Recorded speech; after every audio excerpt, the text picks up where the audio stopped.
In the last tutorial, I showed you what not to do and asked you not to follow along. So we're going to pick up here with the last thing you did, moving this little flag here on the timeline to create 96 frames that can be used. We're going to go ahead and instead of using the transform tool on the left side, we're going to use the rotate tool up here at the top. If you don't see that, you may have to right click up in the area where the toolbar runs across, find a blank area, right click on it and click on the advanced animation little tool at the top. That'll add these, and you're going to choose the rotate tool, the second one from the left of these blue or cyan colored tools. Click on that.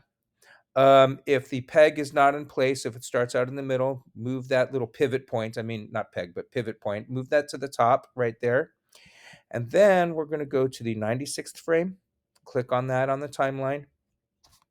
Click on F5. That extends the exposure all the way. We're going to add a keyframe there.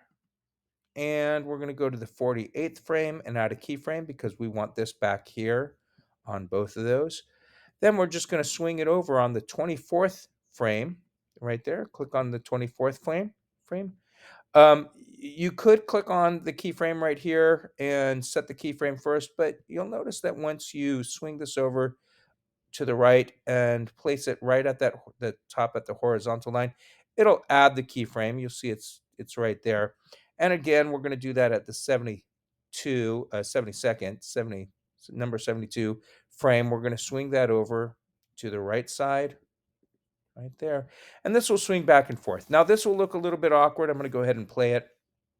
Um, a pendulum would not actually it would have a slow in and a slow out, but this lesson is just to make sure you understand using your arcs. The last thing that you need to do once you test it is to go to File, Save.